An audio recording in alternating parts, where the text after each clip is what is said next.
Hi, Katie. We have The Haunted Bridge, and we are on Chapter 10, Telltale Photograph. Apparently, the two women on the porch heard someone coming. They arose and moved away, walking hurriedly toward the garden. By the time Nancy came outdoors, they were too far away for her to distinguish either woman in the darkness. But the young detective observed that one was dressed in a flowered silk gown which hung in long, loose folds from her shoulders. Could she be Margaret Judson? Nancy asked herself. In a few moments they had vanished. Nancy ran down the steps into the garden, sure that the women had taken one of the winding paths leading from the hotel. I must find them, she thought. A number of couples were enjoying the moonlight, some idling near the fountains. Others were walking slowly up and down as they listened to strains of music from the dance orchestra. Nancy darted here and there, searching frantically. Suddenly, far ahead of her, she thought she saw the woman in the flowered silk dress. Nancy rushed forward. Just then, a young couple came from among the trees. Nancy, unable to stop, ran full tilt into them. "Oh, I'm terribly sorry," she apologized. "You're not hurt, are you?" "No," the man replied, "but watch your step." Nancy took another path, this time more slowly. But she could not find the woman in the flowered silk and her companion. Finally, Nancy gave up and went back to the hotel lobby. One of the women she sought was just entering an elevator. Now's my chance, Nancy decided. She was too late to catch the elevator, but raced upstairs. Nancy reached the next floor just as the elevator stopped there. The woman in the flowered dress alighted, but she was not Margaret Judson. On a sudden hunch, Nancy said to her, "Pardon me, but do you know where Miss Judson is?"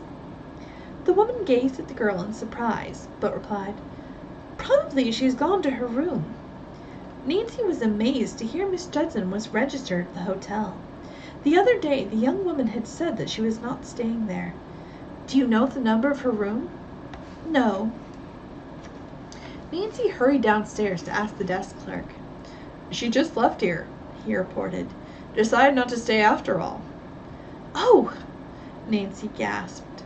"Can you tell me her forwarding address?" "She left none." The young detective was mulling over this bit of news when Martin Bartescu sauntered up. "Oh, there you are," he said, with a trace of annoyance in his tone. "I didn't mean to run off," Nancy replied quickly. "I thought I saw Miss Judson enter the elevator. I want to speak with her. Have you seen her tonight?" He entered with a mysterious smile. "Let's forget Miss Judson and enjoy the next dance." Against her will, Nancy was led back to the ballroom. She did not try to escape from her partner again. Shortly before the last dance, she found an opportunity to remind Bess and George to follow closely in their car during the ride back to the hotel. Despite Nancy's fears, the homeward drive proved to be uneventful. She tumbled into bed, tired and discouraged by her unsuccessful detective work that evening. Nancy wondered if Barty had gone to the dance to meet Margaret Judson. The weary young sleuth fell asleep. At 6, she was awakened by the alarm on her travel clock. "Who left that turned on?" Nancy moaned drowsily. Then she remembered having set it herself. Soon it would be time for her to drive to the airport to meet her father. By 7 o'clock, father and daughter were seated opposite each other at a table in the airport restaurant. "Did you have a successful trip, Dad?" his daughter asked as soon as they were given their breakfast order. "What did you learn about the contents of the brass chest?"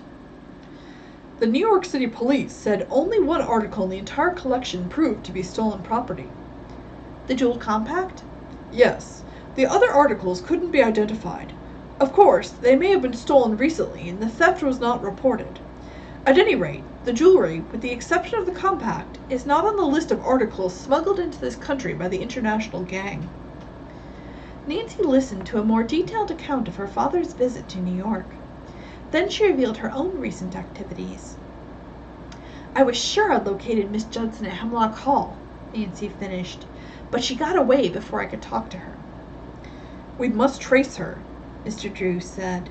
From the clues you've gathered, I'm certain she's the woman we're after." The lawyer wished to drive without delay to Hemlock Hall to look for Margaret Judson, and Nancy was glad to accompany him. The trip proved to be a waste of time. Although they inquired at the airport, gas stations, and various shops, no one could give them any information about Miss Judson's whereabouts. "Dad," said Nancy, "I'm afraid I'll have to stop sleuthing and hurry back to our hotel. My name is posted to play in the golf tournament at 2 o'clock." The Drews ate lunch, then drove to Deer Mountain. Nancy quickly changed to golf clothes and went out on the course. As usual, Chris was her caddy. The match was close. Nancy, scarcely noticing the pain in her hand, played an excellent game. To the delight of her friends, she won on the 15th hole. As she finished out the round, she jokingly asked Chris if he had found her Jimmy Harlow ball. "I don't think I'll ever find it now," he told her gloomily. "Maybe someone else picked it up."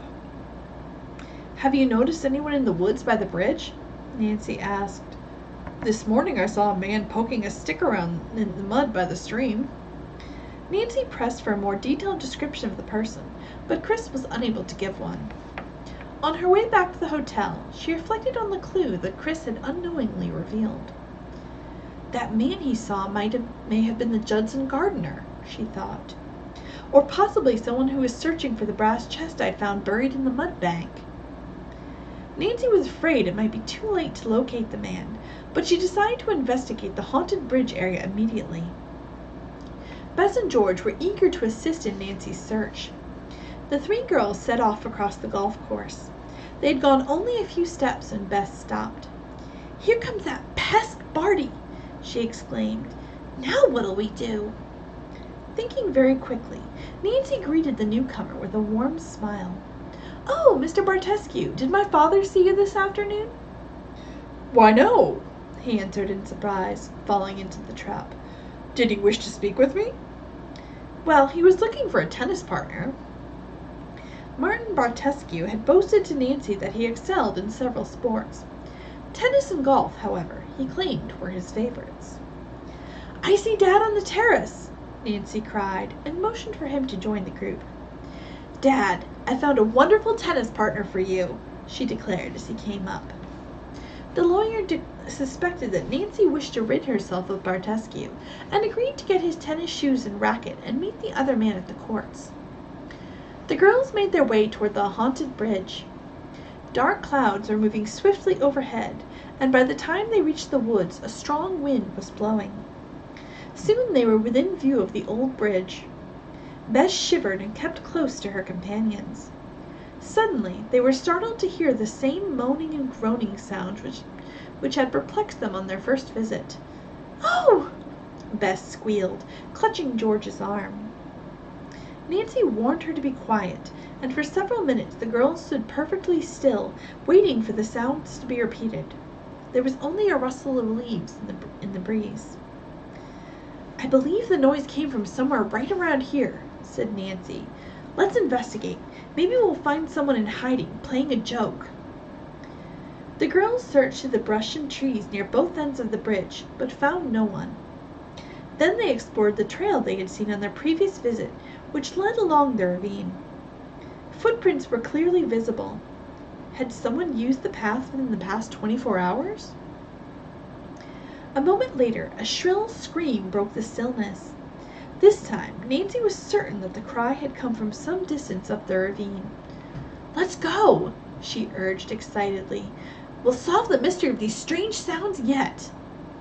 She darted forward along the path, oblivious to the thorny bushes that tore at her hair and clothing. Suddenly, Nancy halted and stared. In a small clearing ahead was a log cabin. Smoke was curling lazily from the chimney. "I didn't know anyone lived here in the woods," Bess gasped in surprise. Nancy was debating what to do when the cabin door opened and a man carrying a rifle emerged.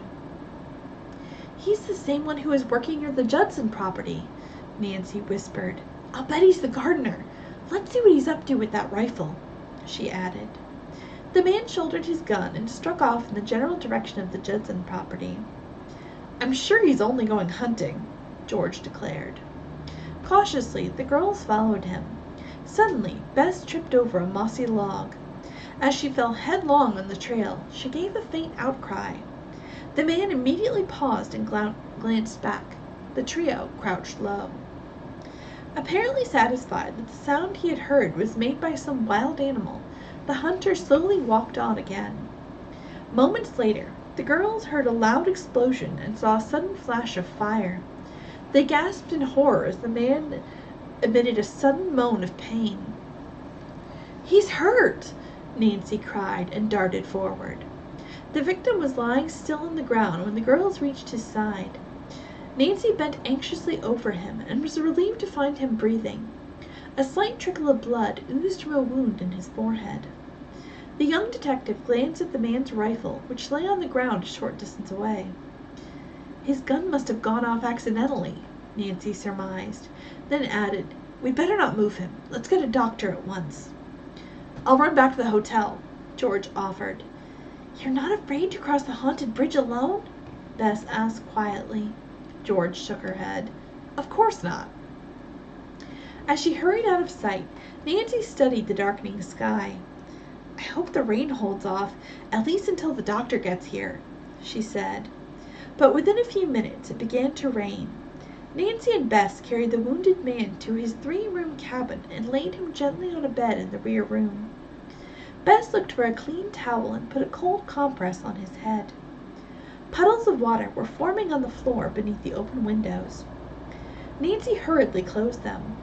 One of the sashes in the bedroom was stuck fast, and she looked about the kitchen for a tool to loosen it.